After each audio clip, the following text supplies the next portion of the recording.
Merci beaucoup. Donc on a vu l'autre fois donc, les différentes parois de la cavité buccale. On a vu la paroi antérieure labiale, la paroi postérieure là où il y a l'isthme de Gauzy, la paroi supérieure sur le palais. On a vu les deux parois latérales qui correspondent à la paroi jugale. Aujourd'hui on va voir la paroi inférieure. On appelle aussi le plancher buccal. Ce plancher buccal est un sangle musculaire. Il est de constitution musculaire. Vous avez un plan musculaire très puissant qui est constitué par plusieurs muscles qui forment le plancher buccal et qui est surmonté par l'organe qui est la langue, qui occupe la grande partie de la cavité buccale. Et donc lorsqu'on parle bien sûr de la paroi inférieure, il y a tout le plancher buccal qui est bien sûr superposé à l'implantation de la langue. Donc vous notez que la paroi inférieure ou bien le plancher buccal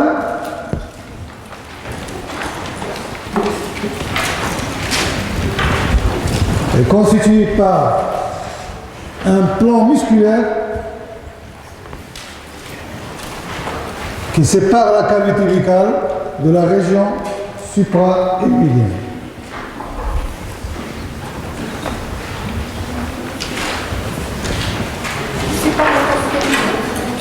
La région supra-épidienne, sous-épidienne. Elle est constituée de trois principaux muscles. Elle est constituée par trois principaux muscles. On va les schématiser. Donc tous ces muscles-là, ils ont une insertion musculaire. Ces muscles s'insèrent, un sur la mandibule et deux ils s'insèrent en bas, soit sur l'ossioïde ou bien en arrière sur la région mastoïdienne. Parce que ces muscles, pour fonctionner, ils ont besoin de points fixes, points d'insertion. Alors on va voir qu'est-ce qu'ils vont faire, ces différents muscles par rapport à leurs points d'insertion. Donc on va schématiser donc la mandibule.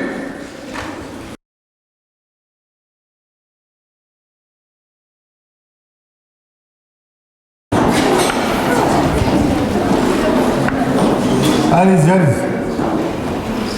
Prenez le schéma s'il vous plaît.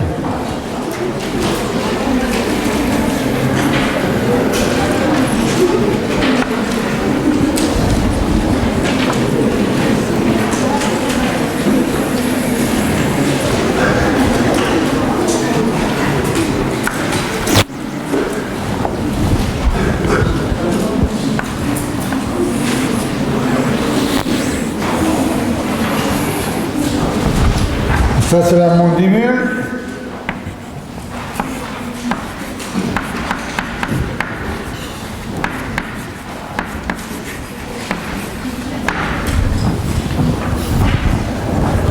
L'ossioïde en bas.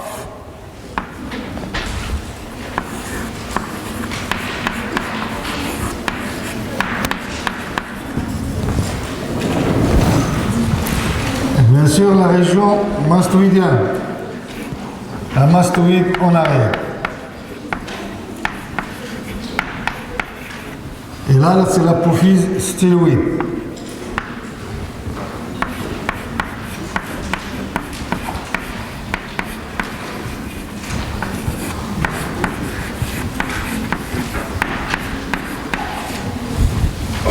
Donc ce sont les différents éléments osseux qui nous intéressent dans ces différents muscles du plancher buccal.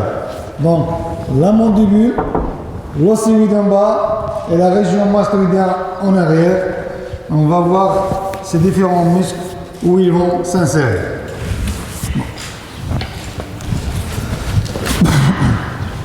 Donc on a dit que on distingue trois grands muscles qui forment le plancher buccal.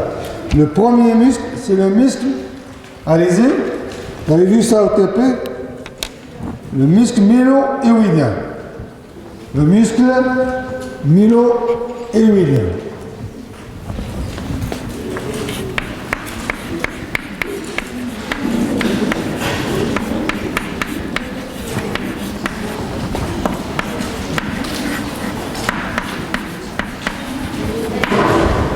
C'est un muscle généralement large qui va s'insérer sur toute la ligne myloïde et va vers l'os hyoïde.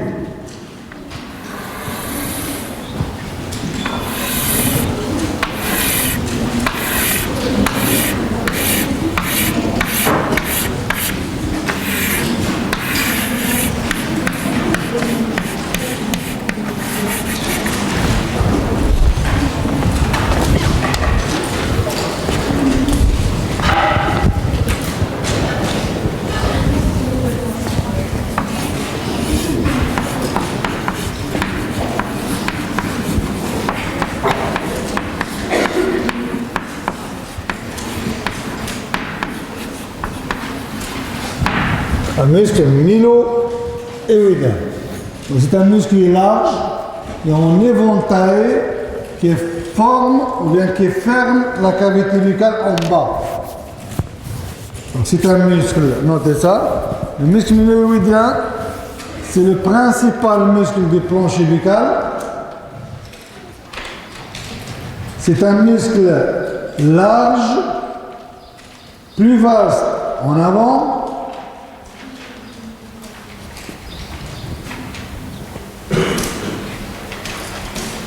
C'est un muscle en éventail, qui ferme la cavité buccale en bas. Et il s'insère en haut sur la ligne myloïde de la branche horizontale de la mandibule. Et en bas, elle s'insère sur l'os hyoïde. Mylo-hyoïdien. La ligne myloïde et l'os hyoïde.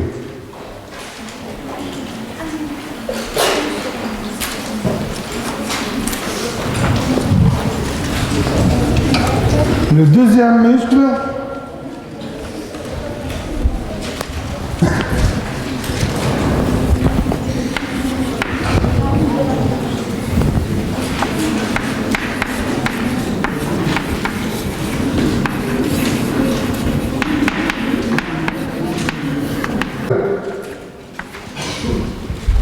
vous connaissez ça bien sûr.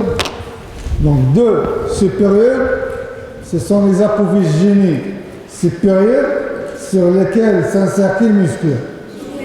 Génioglosse. Et deux apophyses génies inférieurs sur lesquels s'insère le muscle génio-hyoïdien qui va vers l'os hyoïde. Bon. Alors, donc ce muscle génio-hyoïdien.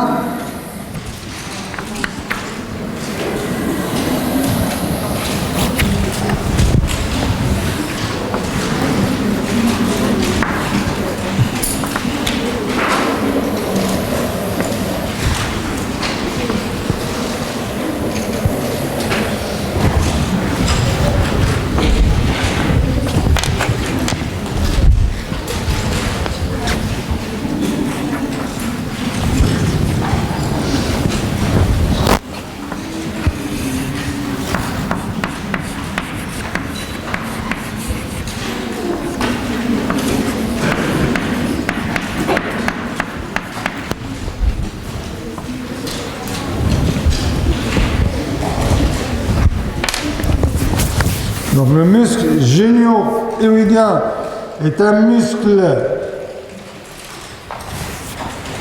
étendu entre les apophyses génies inférieures de la mandibule, étendu des apophyses génies inférieures de la mandibule à l'os hyoïde. Donc elle est étendue de ces apophyses jusque l'os hyoïde. Elle est située au-dessus du muscle mylo-hyoïdien. Au-dessus.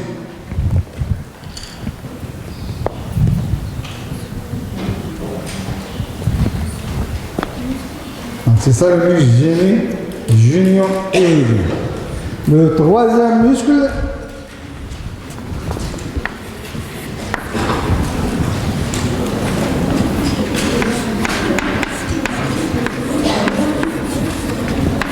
le muscle digastrique.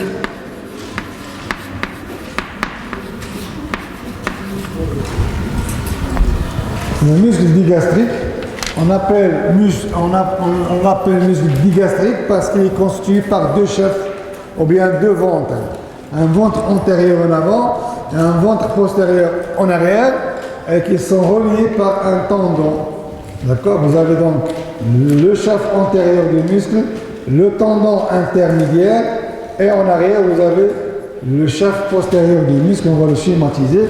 Et donc ce muscle digastrique participe dans la constitution de ce sangle musculaire du plancher buccal que par son shaft antérieur. Parce que le shaft postérieur ne fait pas partie des muscles du plancher buccal. Donc seulement le ventre antérieur de ce muscle.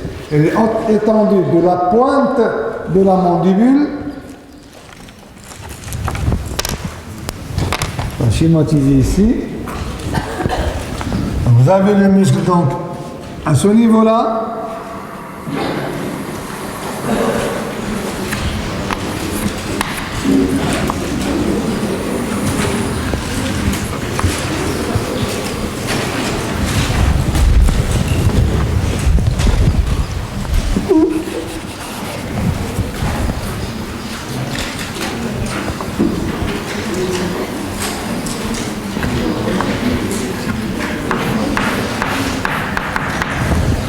Après, c'est le tendon intermédiaire, c'est un tendon intermédiaire. Et après, vous avez le ventre postérieur.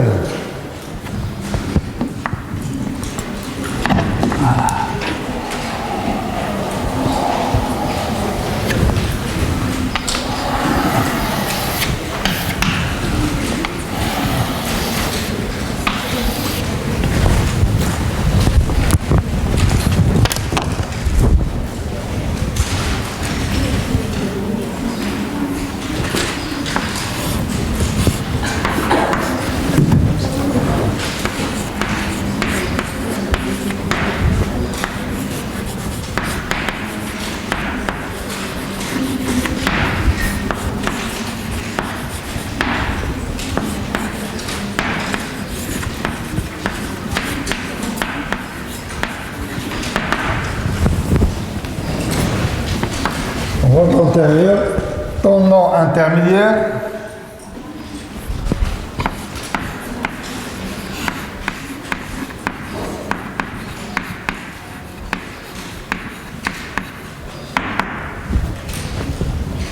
Un tendon. Vous voyez donc les trois muscles qui forment le plancher buccal, le muscle mylo-hémidien, le muscle génio-hémidien et le ventre antérieur des muscles digastriques. Juste en arrière, on a notre muscle étendu de la pouvis styloïde jusqu'au l'os hyoïde.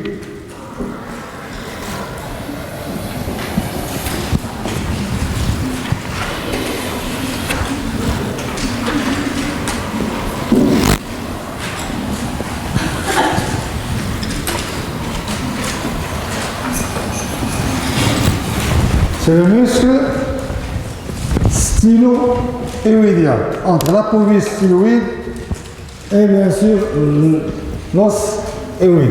Et vous avez ici une poulée intermédiaire du tendon.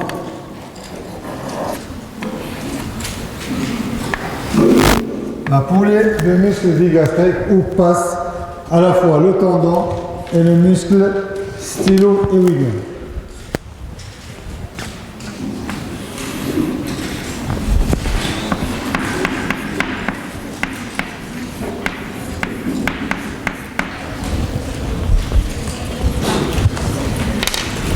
Donc cette disposition musculaire est très importante pour leur fonction. Pour la fonction de ces muscles se comportent différemment en fonction du point d'insertion. Parce qu'on sait très bien que l'ossioïde, sur l'ossioïde se fixent les muscles, à la fois les muscles sus-hyoïdiens, c'est-à-dire au-dessus de l'ossioïde, et les muscles sous-hyoïdiens, ainsi que l'axe viscéral du cou. lorsqu'on parle de l'axe viscéral buccal, c'est le pharynx, le larynx et bien sûr c'est la glande en bas, qui font partie donc des organes cervicaux. Et donc l'osioïde, c'est le centre de gravité entre une tension supérieure exercée par les muscles supra-hyoïdiens et une tension inférieure exercée par les muscles sous-hyoïdiens au-dessous de l'osioïde. Et donc ces muscles de la région sous-hyoïdienne, les muscles du plancher buccal, se comportent différemment en fonction du point d'insertion, soit en avant, soit en arrière. Donc ces muscles, lorsqu'ils prennent le point d'insertion, le point fixe au niveau de l'osioïde, donc la partie qui va se contracter, c'est la partie antérieure. Et donc ils vont abaisser la mandibule. Donc lorsqu'ils sont fixés sur l'osioïde, ils vont tirer la mandibule en bas. Donc c'est la fonction d'ouverture de la cavité buccale. C'est le contraire des muscles masticateurs qui ferment la cavité buccale. Et donc, lorsqu'ils prennent le point fixe, au contraire, au niveau de la région mandibulaire, ça veut dire que la partie mandibulaire sera fixe. Et donc, le rôle, c'est de tirer l'osioïde en haut. Et lorsqu'on tire l'osioïde en haut, on tire bien sûr tout l'axe vasculaire, tout l'axe viscéral du corps, à la fois le pharynx et le larynx. Et c'est un temps essentiel au moment de la déglutition, pour exposer le pharynx et la partie toute inférieure, pour ouvrir le sphincter supérieur de l'œsophage. On va tirer l'osioïde en haut, parce qu'il va tirer à la fois le larynx et le pharynx. D'un côté, on va protéger le larynx au moment de la déglutition, parce qu'on doit protéger l'arbre respiratoire de ce bol alimentaire pour qu'il ne soit pas dans le tractus respiratoire. Et d'un côté, on va exposer le pharynx pour le dernier temps de la déglutition, c'est le déclenchement du temps œsophagien. Et donc le rôle est différent en fonction de points fixes. On va noter ça. Donc ces muscles du plancher buccal,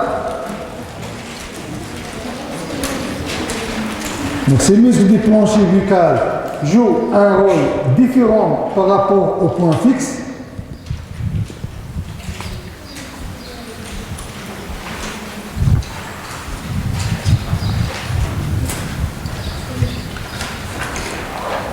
Lorsqu'ils prennent le point fixe au niveau hyoïdien, lorsqu'ils prennent le point fixe au niveau de l'osioïde, ils vont tirer vers le bas la mandibule. Donc c'est la fonction d'ouverture de la cavité buccale.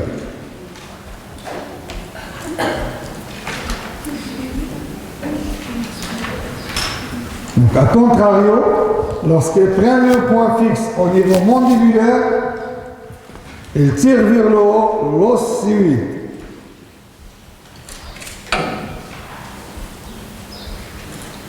Et donc, ils vont tirer vers le haut le pharynx et le larynx. Le pharynx et le larynx. Et donc, c'est le rôle de la protection. C'est le rôle de la protection du larynx et l'exposition du pharynx.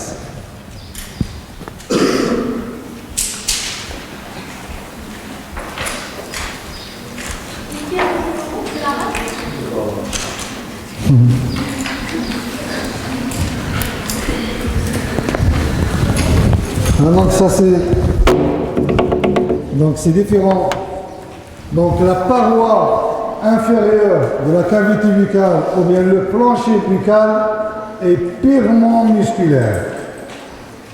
Ce sont des muscles qui vont former cette paroi et qui va être tapissée en dedans par la muqueuse de la cavité buccale. Et donc cette paroi peut être le siège de plusieurs pathologies. Peut être le siège de surinfection, d'une absédation, il y a des abcès des planchers. Un abcès, le risque de l'abcès au niveau du plancher buccal, c'est l'asphyxie. Parce que, s'il vous plaît, un développement d'une tuméfaction au niveau du plancher va pousser vers l'arrière la langue et va comprimer le pharynx et donc pourra avoir des difficultés respiratoires. On peut carrément avoir une dyspnée, voire même une asphyxie. Donc, ça a été les parois. Et maintenant, on va voir le contenu, s'il vous plaît. Mademoiselle, s'il vous plaît.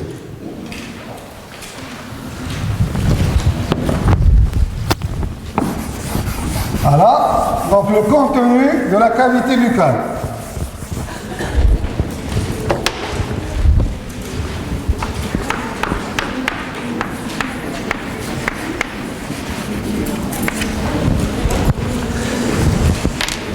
Donc, lorsqu'on parle de la cavité buccale, il y a un cadre de la cavité buccale, il y a un contenant, on appelle ça le contenant. Le contenant, c'est les parois. Et il y a en dedans un contenu, les éléments qui siègent à l'intérieur de la cavité buccale. Dans le contenu de la cavité buccale, on a dit que dans l'introduction, la cavité buccale contient les arcades dentaires, contient la langue et contient aussi des glandes salivaires accessoires. Et en arrière, au niveau de l'angle de Valdeir, elle contient des formations lymphoïdes aussi qui ont un rôle dans la défense immunitaire. Ce qu'on va voir aujourd'hui, c'est juste la langue, parce que les arcades dentaires, c'est un corps destiné pour la médecine dentaire. La langue, on va la voir, et les glandes salivaires accessoires, on va la voir lorsqu'on va, bien sûr, entamer le corps des glandes salivaires. On va parler aujourd'hui juste de la langue, cet organe musculaire intéressant, important, qui joue plusieurs rôles. Donc on va les voir au fur et à mesure, ainsi que sa constitution. On va parler que de la langue aujourd'hui. Donc vous allez mettre en introduction que la cavité buccale contient les arcades dentaires supérieures et inférieures. Elle contient la langue, organe musculaire, contient les glandes salivaires accessoires qui sont dispersées dans toute la cavité buccale en semi-queue, c'est-à-dire au-dessus de la muqueuse qui tapisse toute la cavité buccale. Il y a aussi en arrière des formations lymphoïdes.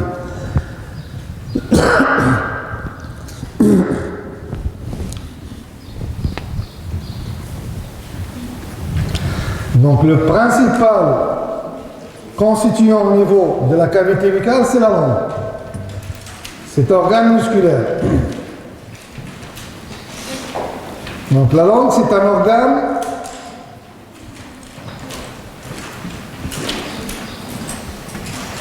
musculaire.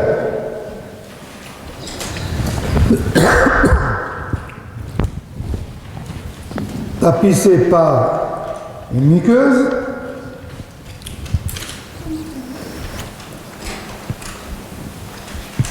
C'est un organe qui joue plusieurs rôles.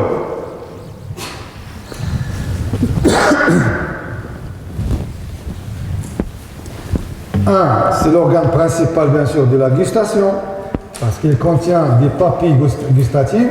Donc, le premier rôle de la langue, c'est la gustation. C'est un organe sensoriel. Parce qu'il contient des papilles gustatives, des récepteurs de la gustation. Le deuxième rôle, c'est l'articulation des sons. On dit que la langue participe aussi dans l'articulation, participe dans la phonation. Le troisième rôle de la langue, c'est la mastication. Parce qu'il permet de plaquer le bol alimentaire contre le palais dur en haut. Et ça permet aussi de faire avancer le bol alimentaire en arrière. C'est un rôle initial de la déglutition. C'est au moment de la mastication. Donc on aura une formation du bol alimentaire. Vous avez des aliments dans la cavité buccale. L'arcade dentaire permet de mâcher ces aliments qui sera mélangé par la salive qui est sécrétée par les glandes salivaires, que ce soit principal ou que ce soit, parce que ce déclenchement de la sécrétion salivaire est un phénomène réflexe. Dès que vous avez quelque chose dans la bouche, on aura donc une sécrétion salivaire réflexe suite à l'introduction d'aliments dans la cavité buccale. Et donc les dents vont mâcher, les glandes salivaires vont sécréter bien sûr de la salive. Donc la salive sera mélangée par ces aliments mâchés.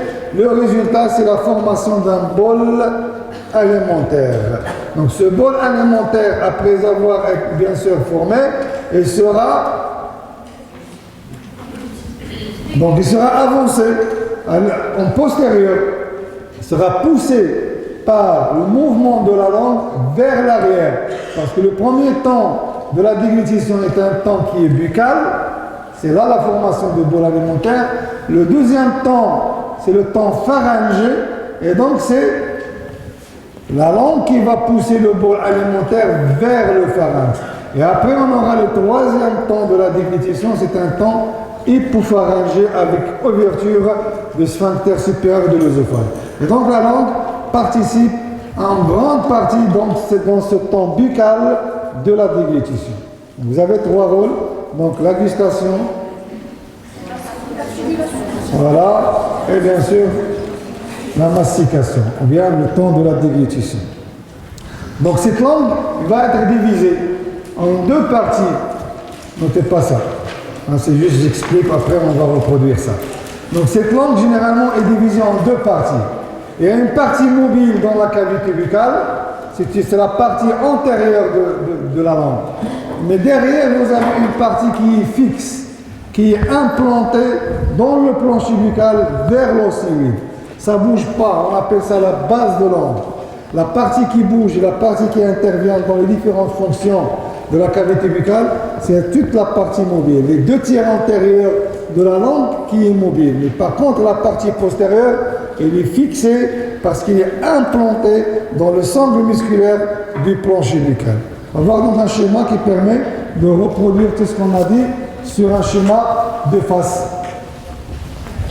Oui? S'il vous plaît, dans le schéma, le pendant dans la section, le pendant intermédiaire et le souci de médian, ça fait quoi? La poulée.